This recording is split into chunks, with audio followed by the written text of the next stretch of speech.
Salut, c'est Madeleine. J'espère que vous allez bien là où vous êtes, peu importe ce que vous faites. J'espère que la vie est bonne pour vous. On a un bel épisode de balado aujourd'hui où on va jaser, toi et moi, d'un sujet qui m'intéresse beaucoup, sur lequel j'ai grandement réfléchi, surtout dans la dernière année. Et j'ai envie qu'on jase de ça ensemble. Et il s'agit de l'intuition. On veut tous avoir de l'intuition, hein? Ce serait si facile si toutes les réponses nous arrivaient, on le savait tout de suite, oui, non, est-ce qu'on prend ce chemin-là ou ce chemin-là? Tu sais, on aimerait ça que ce soit facile, mais ça l'est pour certaines personnes, mais pour la grande majorité d'entre nous, ça ne l'est pas tant que ça. Donc, réfléchissons ensemble sur comment développer ou enfin se connecter davantage à notre intuition.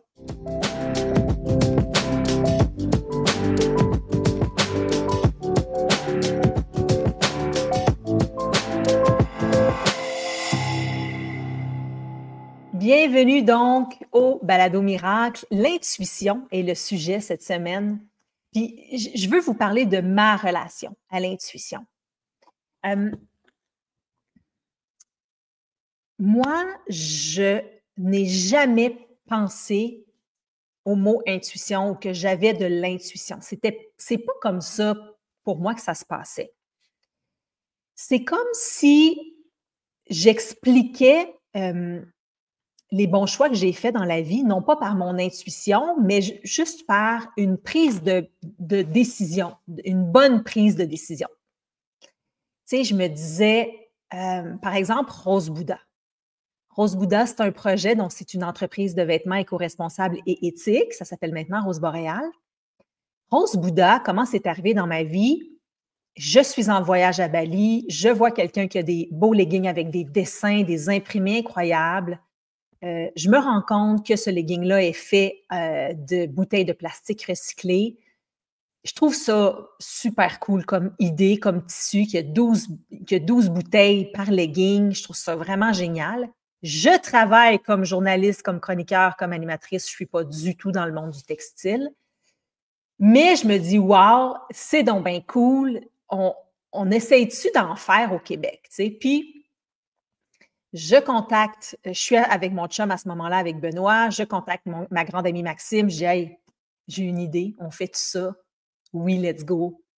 On demande à une de nos amies de faire les dessins. On rencontre une autre amie qui a une compagnie de maillots de bain qui peut un peu nous aider à qui peut coudre ça, où est-ce qu'on achète du tissu.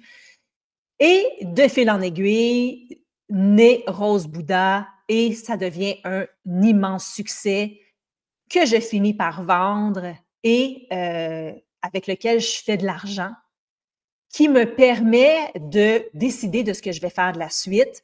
Qu'est-ce que j'ai envie vraiment de faire maintenant pour le restant de, rendu là dans ma vie? Ah, tiens, moi, j'aime les retraites, j'aime être là avec les gens, j'aime partager des connaissances. Je vais créer une grande retraite. Donc, bref, tout ça pour dire que dans ma tête, quand les gens me posaient des questions sur Rose Bouddha, je disais toujours que ça a fonctionné parce que c'était une suite de bonnes décisions.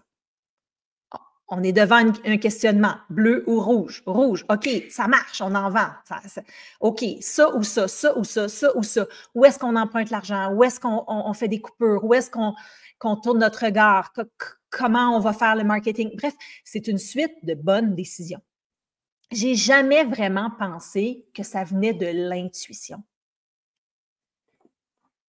Puis maintenant, je pense en fait que c'était 100% de l'intuition, de l'idée de départ, de partir ça, puis après ça, de toutes les décisions qu'on a prises en sachant pas où est-ce qu'on s'en allait parce qu'on était des petites rookies dans le milieu. Donc, c'était très intuitif. C'est comme si les réponses, y venaient toutes seules de je sais pas où. Et maintenant, quand je recule dans le temps, je me rends compte que je pense que ça fait super longtemps que je fonctionne comme ça, par intuition, sans l'avoir jamais nommé parce qu'on ne m'a jamais parlé de ça. Tu sais, quand j'avais 14 ans, écoute ton intuition, là, écoute ta petite voix intérieure. Et c'était pas dans le vocabulaire. Mais je me souviens de mon premier souvenir de genre, je sais ce que je veux, puis je vais l'avoir, puis ça se passe. C'est ça, c'est vers 14-15 ans. Là. OK, moi, je voulais ça, ça se passait, je voulais ça, ça se passait. Donc, il y avait comme une forme aussi de genre de manifestation. Donc, maintenant, on va parler de manifester. Tu sais, tu vois ce que tu veux, il n'y a comme pas de doute. C'est ça que je vais aller chercher, puis c'est ça qui se passe, puis effectivement, ça se passe. Tu sais, je me rappelle que j'avais commencé avec le scooter. Je voulais un scooter, je le voyais, je me voyais, pouf, ça arrive. Après ça, je voulais travailler comme professeur d'aérobie chez Énergie Cardio. J'avais 15 ans, on m'engage, je commence à faire ça. Après ça, je fais un voyage avec l'école en secondaire 5. On visite Paris. Je m'achète un T-shirt de la Sorbonne. Je me dis, je vais aller faire mes études à Paris. Je vais étudier à Paris. Donc, c'est comme si je manifestais déjà d'avance. Puis, effectivement, je suis allée faire ma maîtrise, pas à Paris, mais bien à Versailles. Long story, je ne me suis pas retrouvée à la Sorbonne comme mon T-shirt que j'avais acheté. T-shirt vert. Je ne sais pas pourquoi je n'ai pas gardé ça. C'est tellement hot. Parce qu'effectivement, comme 10 ans plus tard, 12 ans plus tard, même peut-être 15 ans plus tard, je me retrouve à étudier en France comme je l'avais déjà enregistré il y a longtemps. Puis tout ça vient de l'intuition. Tu sais, pourquoi j'ai le goût de ça? Pourquoi j'ai le goût de ça? Puis ça m'amène ailleurs, puis ça me fait grandir, ça me fait triper. Si bien que le jour où je me suis retrouvée vraiment en France, puis que je me suis dit, tabarouette, ça fait longtemps que il y a longtemps que j'ai émis l'idée, j'étais petite, j'étais jeune, secondaire 4-5, là, fait que, tu sais, comme 15 ans, là. Donc, j'ai comme vu ça, que ça allait se produire, puis pourquoi c'était fort, pourquoi c'était évident? Ça vient d'où ça, la fille de 15 ans, moi, je vais étudier à Paris, tu sais? C'est comme de l'intuition, dans le fond. Puis quand je me suis retrouvée à Paris, puis c'était cool parce que finalement, je me suis retrouvée à Versailles et je travaillais la fin de semaine au château de Versailles. Tu sais, je louais les audioguides. Puis je me souviens d'un moment où je marche vers le château, puis il y a comme une longue route avant d'arriver, puis on monte un peu comme pas une côte, mais tu sais, ça monte un peu, puis là, il y a le château en haut. Puis là, je pogne un méchant buzz là, de aïe, aïe, aïe, aïe, aïe, qu'on peut faire ce qu'on veut dans la vie. C'est quoi cette affaire-là? Tu sais, tu peux vouloir quelque chose, savoir, premièrement, que tu veux quelque chose qui vient de je ne sais pas où, d'en haut, d'en bas, je ne sais pas, et y arriver. Pour moi, là, ça a été clair, là, que sky is not even the limit. Tu sais, c'est comme, tu peux faire tout ce que tu veux dans la vie. Et soit dit en passant, ça m'avait aussi quand même été inculqué par mon père. Mon père, il disait pas non, c'était oui, puis on va y arriver, puis oui, tu veux ça, tu vas l'avoir, tu veux ça, tu vas l'avoir, tu veux aller là, tu peux, tu veux venir à la maison faire un party, c'est oui. Mon père, c'était très oui. Mais oui, dans le sens, pas oui, je m'en fous, fais donc ce que tu veux, je ne vais pas m'occuper de toi. C'était oui, why not? Tu sais, oui, tu peux. Puis, il y a eu de ça dans mon départ en France aussi, dans le côté j'ai pas peur, puis je vais y aller. Et je fais une autre parenthèse, tu sais, dans la vie, là, des fois, tu fais des conférences, peu importe, des ateliers, puis là, on te dit, OK, ramène-toi dans un moment de plénitude, un moment où tout était parfait, un moment où tu as senti, tu sais, que tu étais sur ton X, puis que la vie était parfaite, puis que tu étais bien, que tu étais heureuse.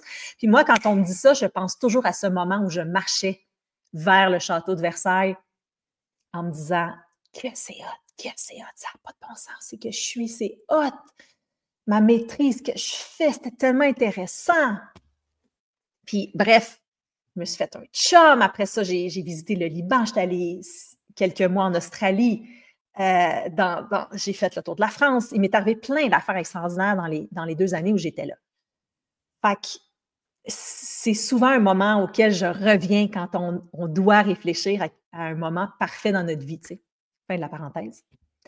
Donc, moi, je suis là, Je sais pas que c'est de l'intuition, je sais pas que c'est de la manifestation. C'est comme naturel, ça me vient tout seul. Alors, je me dis, comment je l'explique? C'est je suis née sous une bonne étoile. C'était comme, je me disais pas, j'ai de l'intuition, je manifeste mes rêves, ma vie de rêve. Je me disais juste, Caroline, que je suis chanceuse. C'est quoi ça? Je suis née sous une bonne étoile. Tu sais, belle enfance, belle adolescence, mes études à l'université, tu sais, tout était parfait. Et je me suis fait tatouer. Donc, vous ne pouvez pas voir si vous écoutez ça en balado radio, mais j'ai une étoile de tatouée dans la main. Donc, je me suis fait faire ça à 20 ans en France, à Paris. Je me suis fait tatouer une étoile sur un doigt dans la main, à l'intérieur de la main, parce que je me disais, je suis tellement née sous une bonne étoile, puis il ne faut pas que je l'oublie. Les années passent, je vis toutes sortes de situations, des hauts et des bas, je vis les mêmes problèmes que tout le monde, mais vraiment chanceuse. Tu sais, je veux travailler à Radio-Canada, j'en rêve. Écoute, ça prend 2 minutes après que je suis revenue de la France pour me faire engager à bande à part à la radio de Radio-Canada. Je travaille à RDI, je fais du Salut Bonjour week-end. J'ai une émission. Moi, j'ai fait une maîtrise en vulgarisation des arts et des sciences. Donc, je suis une amoureuse des arts. J'ai vu toutes les expos de tous les musées pendant que j'étais en France. Je tripe sur l'architecture, la photo, la sculpture, le design. J'anime une émission à Canal Vox, ça s'appelait comme ça dans le temps, complètement dada. Bref, ça se passe. Mais que ça se passe, puis j'ai une belle vie. Bon, j'ai mon premier bébé éventuellement à 32 ans. Je vis des hauts et des bas comme tout le monde. Par contre, il y a des projets que j'ai pas. Je suis super triste, déçue. Mon milieu me déçoit beaucoup, me frustre beaucoup. Je vis une grosse séparation vraiment pas cool, alors que mon deuxième bébé n'a que 3 mois. Donc, vraiment, vraiment. Tu sais, je veux pas dire que ma vie a été parfaite, mais je veux dire que ma relation à l'intuition m'a été très bénéfique, même si je n'appelais pas ça comme ça à la base. Je ne parlais pas d'intuition. Alors, quelle est ta relation à l'intuition? J'ai entendu beaucoup de gens, parce que comme je te dis, je me suis intéressée à ce sujet-là vraiment intensément dans la dernière année, puis j'ai entendu beaucoup, beaucoup de gens qui ont des vraies intuitions. Dans le sens, je vais dire qu'est-ce que je veux dire par vraies intuitions. Tu sais, genre, t'arrives pour passer au feu vert, il y a quelque chose qui te dit d'arrêter, t'arrêtes, puis il y a un char qui passe dans ta face, qui aurait pu te rentrer dedans. Donc, tu ne sais pas pourquoi, il y a quelque chose qui t'a dit d'arrêter et tu t'es arrêté et tu as évité un accident. OK? Ou, c'est un exemple parmi, vous pouvez imaginer ce que je veux dire, c'est-à-dire, il y a des gens qui vivent de l'intuition, là, mais solide, là. Qui vont dire, je suis connecté à mes guides, j'entends mes guides me parler, mes anges, peu importe. Souvent, on va parler d'une intuition qui vient d'en haut. On fait le geste comme s'il y avait une canalisation, dans le fond, qui vient d'en haut, puis là, nos êtres supérieurs, nos guides de lumière, peu importe comment on parle de ça, ça vient d'en haut, il y a des réponses, c'est évident, c'est oui, c'est non, puis c'est vraiment comme, j'ai pas le choix, je sais la réponse, je l'entends, c'est fort. Moi, c'est pas ça, du tout, du tout. Moi, j'ai pas rien à l'extérieur de moi qui me parle. Ça ne vient pas d'en haut, ça ne vient pas de mes guides ou peu importe. Pour moi, l'intuition vient vraiment comme d'un feeling intérieur, genre non, je ne devrais pas faire ça. Donc, je pense que ça, on l'a tous. Ce petit mais on a de la difficulté à l'écouter. Tellement de difficulté à l'écouter. C'est vrai que c'est dur parce que souvent, on va le savoir, on va la connaître, la réponse. Tu sais, genre, je me sépare-tu, je me sépare-tu pas? Oui, oui, je veux me séparer, tu sais. Mais après ça, ça s'en va dans la tête. Il y a ça, il y a ça, il y a ça, il y a ça. Donc, on commence à argumenter. Quand on argumente, on le sait qu'on n'est plus dans l'intuition. On sait qu'on est monté dans la tête, dans la logique. C'est correct. C'est comme ça qu'on est fait l'être humain. C'est comme ça qu'on prend nos décisions. Mais je pense, puis de ce que je vis, moi, depuis que je suis jeune et encore plus dans les dernières années, en tout cas, ce que moi, j'essaie de faire, c'est de vraiment écouter davantage mon intuition. Puis, on dirait que des fois, il m'arrive des affaires, pas des affaires extraordinairement, mais je donne un exemple. OK? L'autre jour, on part pour aller au restaurant, on part de la maison, puis il y a comme 2 options pour aller au restaurant de chez moi. Là, il y a comme 2 routes, comme la grande route qui va vite, puis la petite route cute qui va moins vite. Puis là, évidemment, nous, on prend toujours la grande route qui va vite parce que nos enfants sont à la maison, ils se gardent entre eux, puis on ne veut pas niaiser, tu sais, plus qu'on veut y aller, mais on veut y aller vite, tu sais. Fait que là, mon chum arrive pour tourner à droite pour aller sur la grande route comme d'habitude. Puis là, je ressens comme ah non, prends la petite route. Tu sais, dans mon cœur, dans mon dedans, ça me dit prends la petite route. Mais je ne lui dis pas parce que je ne veux pas être gossante. C'est lui qui conduit. Puis, tu sais, je suis comme oh, prends la petite route. Non, j'ai comme un feeling. Tu sais, non. Fait que je décide de ne pas y dire. C'est pas grave, on prend la route comme d'habitude. De toute façon, j'ai aucune idée pourquoi je me sens comme ça, puis j'ai peut-être pas raison. On va peut-être prendre la grande route, puis tout va bien aller. Tu sais, on reste encore dans le doute face à notre intuition quand c'est pas évident, Colin, tu sais.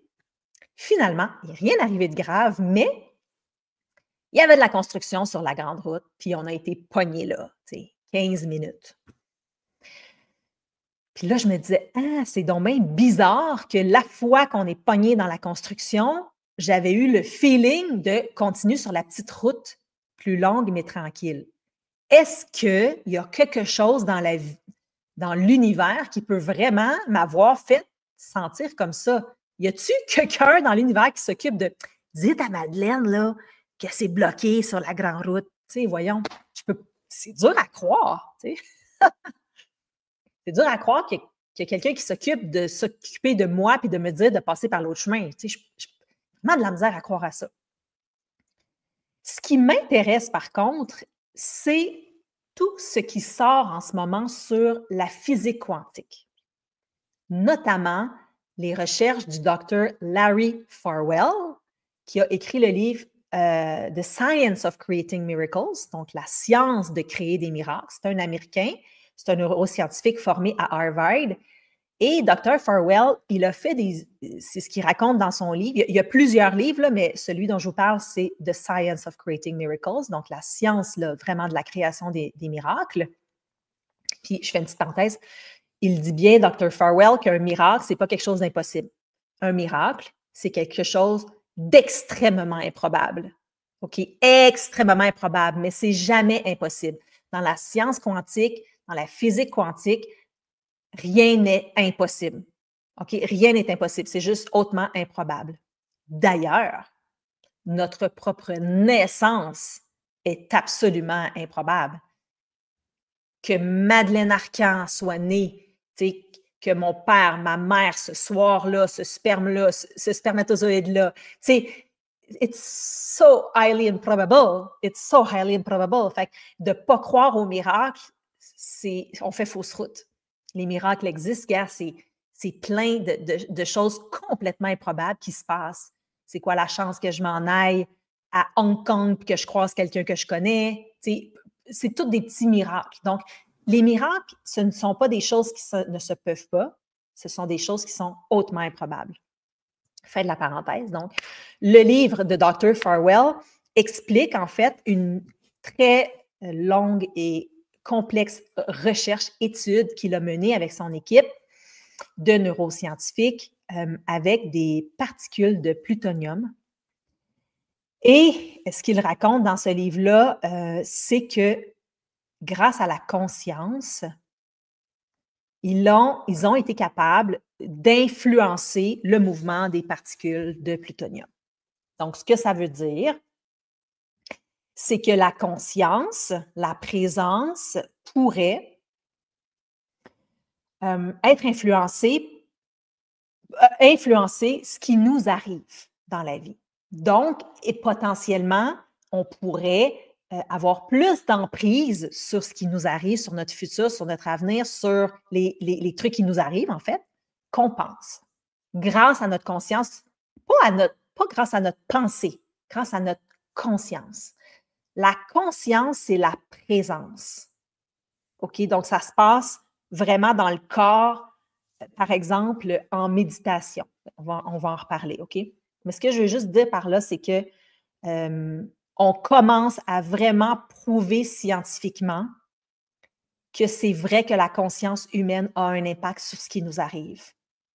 Puis, ça peut être encore moins complexe que les recherches de Dr. Farwell. Ce sur quoi on met notre attention, ce qu'on se dit dans notre tête, ce qu'on se répète dans notre tête, finit par comme devenir un peu la réalité. Tu sais, on va créer notre réalité par nos pensées. C'est certain que si je me dis toute ma vie, tu sais, maudite vie, maudite job, maudite vie, maudite job, maudit trafic, maudit ci, maudit ça, ça va devenir une maudite vie. Hein? Ce sur quoi on focus, puis Annick Laprade en parle aussi beaucoup dans ses recherches sur le cerveau et comment reprogrammer notre cerveau. Regardez ce qu'elle fait, Annick Laprade, si ça vous intéresse. Ce sur quoi on porte notre attention, tu sais, elle donne un exemple qui me fait tellement rire. Elle dit, mettons, tu cherches l'amour. OK, moi, je cherche l'amour, je suis prête, je suis tannée d'être toute seule, je veux être en couple, mais je veux pas un maudit trou de cul. J'en veux pas de trou de cul. Pas de trou de cul, pas de trou de cul. Mais à un moment donné, le cerveau, là, puis l'énergie quantique autour de toi, a fait « Oh, trou de cul! » Ça, c'est important pour elle. Trou de cul, trou de cul, trou de cul. Puis là, elle va juste t'amener à ta conscience, amener à ta propre conscience les trous de cul. Donc, c'est un exemple très rapide. Ce que je veux dire, c'est que oui, comment on pense, qu'est-ce qu'on se dit, qu'est-ce qu'on se répète, crée notre réalité. Puis moi, j'essaie tellement d'inculquer ça à mes enfants.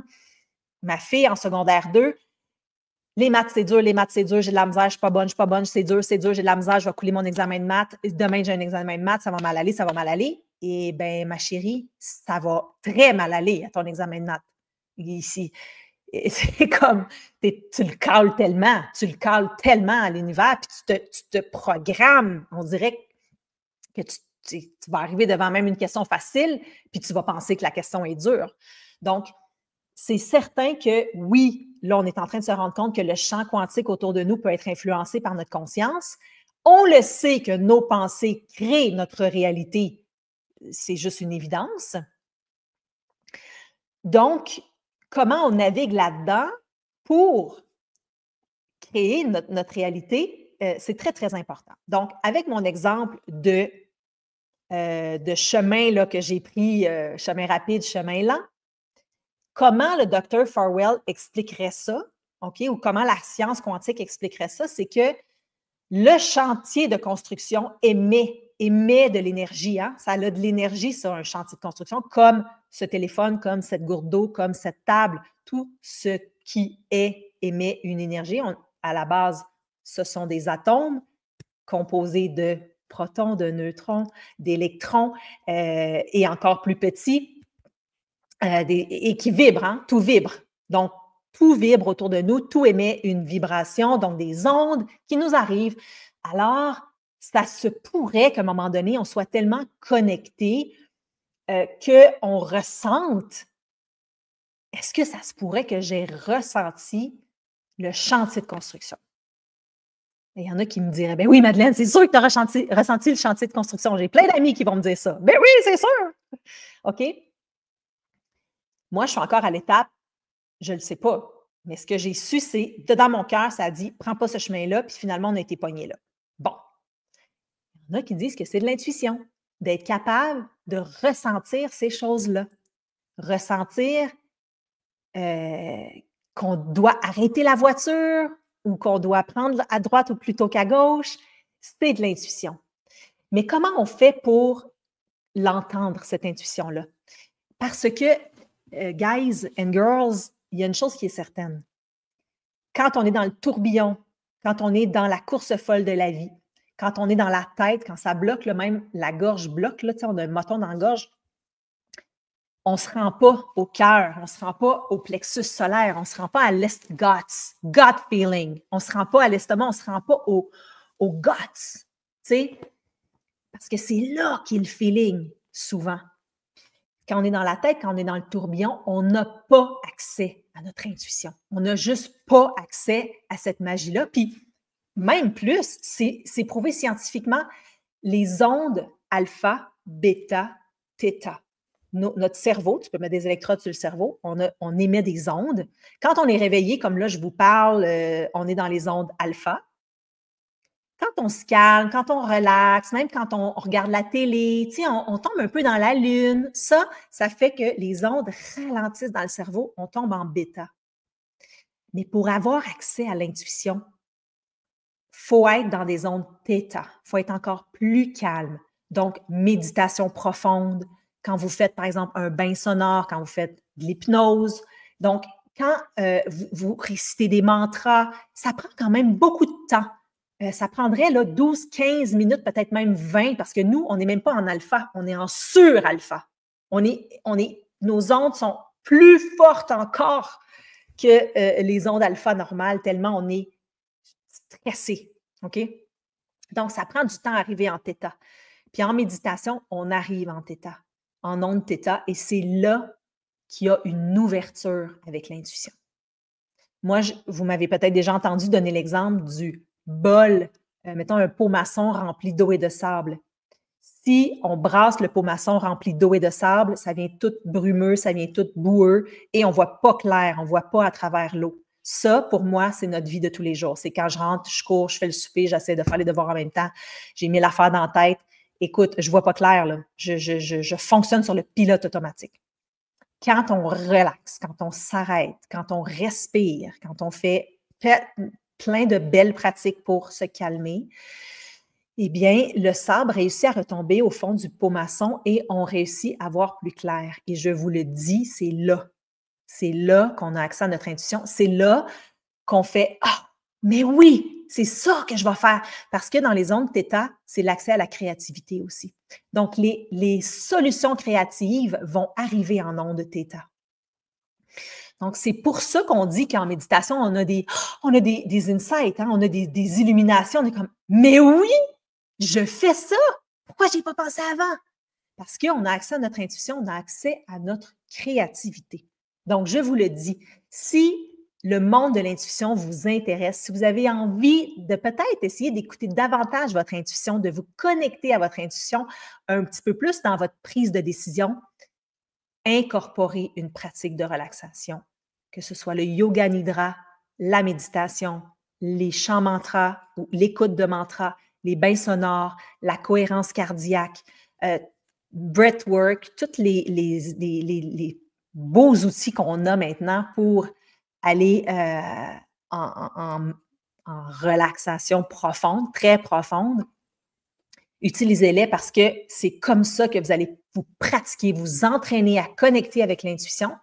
Et à un moment donné, le chemin il est très facile et il va se faire plus automatiquement, même dans le tourbillon de la vie tous les jours. On va être capable d'entendre « passe pas par là ». On va être capable d'entendre l'intuition parce qu'on est connecté à notre intuition. Donc, moi, je pense qu'en résumé, j'étais connectée à mon intuition très jeune. J'ai pris vraiment une suite de bonnes décisions, c'est comme ça que je le disais. Mais maintenant, c'est la même chose, mais avec de la conscience. Je ne me dis pas « Ah, je prends des bonnes décisions ». Je me dis « Je le sais que c'est ça parce que c'est intuitif ».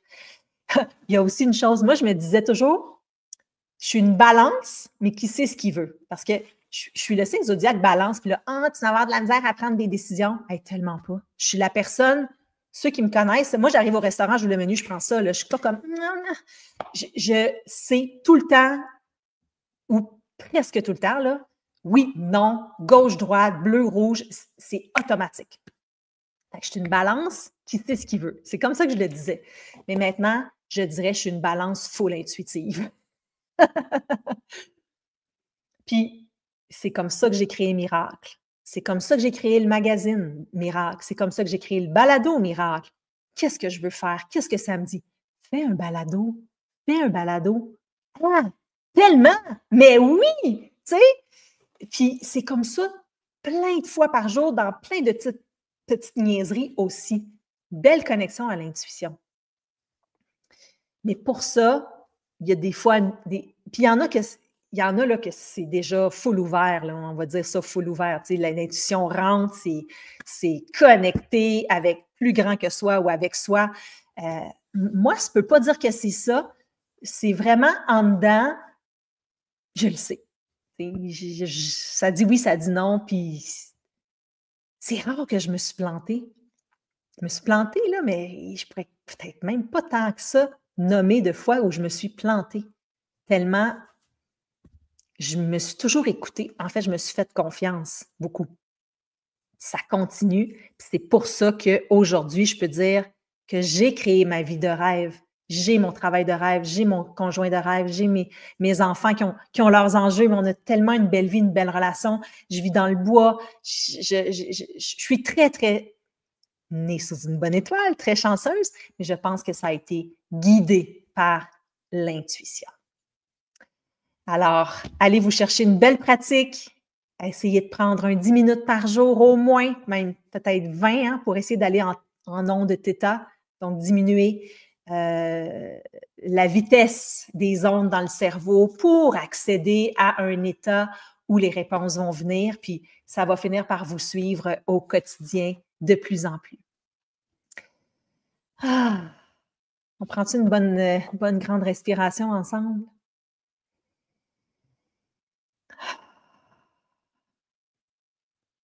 Encore une fois. Aïe, aïe, aïe.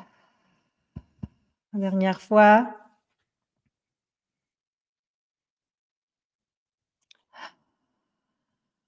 Pour le fun, hein? Je vous ai parlé de mon tatouage sur le doigt, mon tatouage d'étoile. J'ai aussi un tatouage de cœur parce que je me suis rendu compte à un moment donné que l'amour, c'était vraiment la réponse à tout. Love is the answer dans n'importe quoi. Amour, amour, amour. Puis, j'ai un autre tatouage aussi sur le pouce. C'est une étoile avec un petit point en haut et un petit point en bas de l'étoile. Non, pas une étoile, une lune. Une lune avec un petit point en haut, un petit point en bas. Et ce tatouage-là, je l'ai fait faire après avoir vécu une retraite avec Deepak Chopra. C'est là que Benoît et moi, on a eu l'idée de créer Miracle, qui finalement a été bonifié grâce à la grande Nicole Bordelot, à qui j'ai fait part de mon idée, puis qui m'a donné plein d'autres idées, puis ça a vraiment créé la grande retraite Miracle. Mais ce tatouage-là, de l'étoile avec les 2 points en haut et en bas, pour moi, ça veut dire infinite possibilities. Les possibilités infinies. Ça peut être par en haut, ça peut être par en bas, puis ça peut être n'importe où autour. Les possibilités sont infinies. Les possibilités de ce que tu peux faire dans ta vie en ce moment sont infinies. Même si tu dis « j'ai pas le choix », c'est pas vrai. C'est pas vrai. On se le fait pas assez dire. C'est pas vrai que tu n'as pas le choix. C'est dur. C'est peut-être même presque impossible, mais tu as le choix. Tu as le choix de rester ou de partir. Tu as le choix d'aller à droite ou à gauche. Puis ce tatouage-là, c'est ce qu'il me rappelle. Les possibilités sont infinies, alors tu peux créer ce que tu veux. Ça peut être long, ça peut être dur, ça peut être souffrant, mais c'est pas impossible. Les miracles se peuvent. C'est pour ça aussi que la grande retraite s'appelle Miracle, parce que là-bas, c'est une suite de petits et grands miracles qui se passent. Les rencontres, ce que tu vas entendre, à un moment donné, il y a quelque chose qui te frappe de plein fouet, qui va transformer ta vie. Et soit dit en passant, les amis, Annick Laprate, je vous ai parlé d'elle, Reprogrammez votre cerveau, elle va être à Miracle cette année, du 13 au 15 juin 2025, Miracle, la grande retraite. Et Dr. Larry Farwell va venir des États-Unis nous voir spécialement à Tremblant dans le cadre de la grande retraite. Je l'ai contacté, je l'ai invité et il a dit oui, il tripe sur notre projet et il va être là en personne, en chair et en os pour venir nous parler de comment on fait ça pour créer des miracles dans notre vie. Alors, ça, c'est-tu pas un miracle, ça? Que je réussisse à avoir Larry Farwell, ce grand PhD formé à Harvard, à miracle? Oui, c'est un miracle. Il n'y en avait pas beaucoup des chances que ça se puisse. Il n'y en avait pas beaucoup des chances que ça se puisse. Alors, réservez votre place tout de suite. C'est le tarif Early Bird. Et Si vous voulez avoir la chambre que vous voulez, les ateliers que vous voulez, réservez tôt, je vous le dis. Alors, je vous embrasse. Je vous souhaite une très belle semaine. À bientôt pour un autre épisode du Balado Miracle. Bye!